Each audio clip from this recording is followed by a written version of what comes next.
Could T-Rexes fly? What's up, amigos? Today we're answering this question with a simulation. So we have a T-Rex here, you can see it orbiting around. So let's do some simulations on this and see what the lift coefficient is and the drag coefficient, and we'll look at some wakes. So now we have a X-plane, and you can see all these different cuts downstream.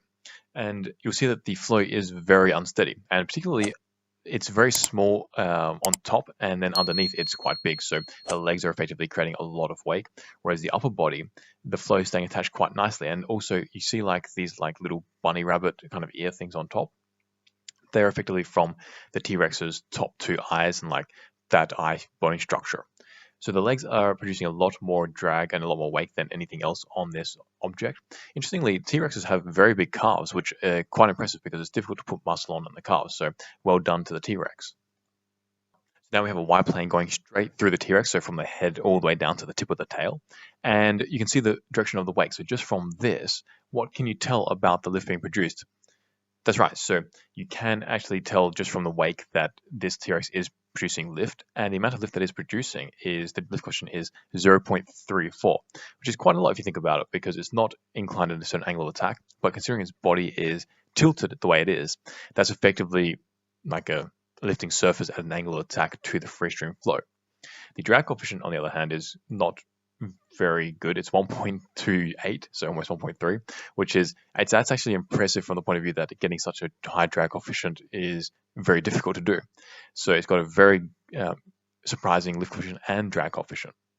So this Y-plane is now on the very edge of the T-Rex, so it's on its right leg, and this gives an idea as to why it produces so much drag. So you can see that the legs aren't very big in terms of like just how like its girth, each of their girths, but because they just create such a big wake on the edges, like its hips are very wide and the points which its knees are very wide as well.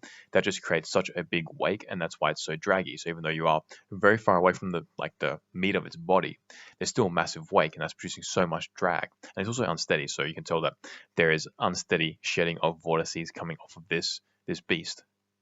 So this is a Z-plane just at around the dinosaur's ankles, and this again it has a massive wake for how small the geometry at this point is. And the reason why this really occurs is because there's so much separation on the underbody and the flow is coming down at an angle.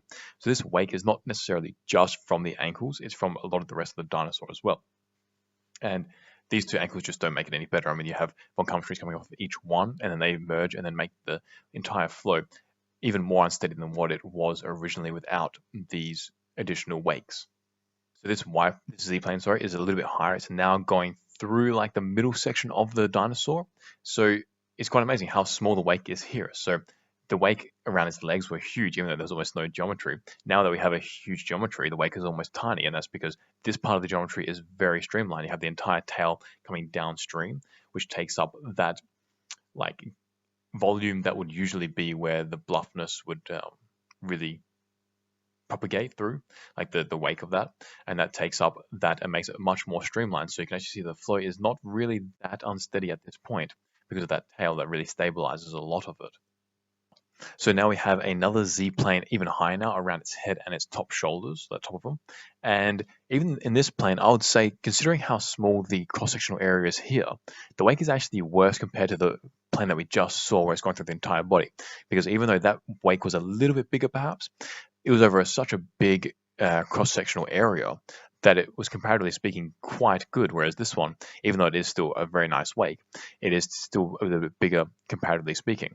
So this part of the dinosaur is probably a little bit more draggy than the last plane, but much better than the legs and the underbody in general. So that's why the dinosaur has a drag coefficient of almost 1.3. So that's in the simulation. Make sure to like, subscribe, and if you want to see any other dinosaurs, let us know in the comments below. And if you want to make your experiments 2 to 4% more accurate, check out Atmosphere Hawk in the link description. And I'll see you next podcast. Peace, amigos.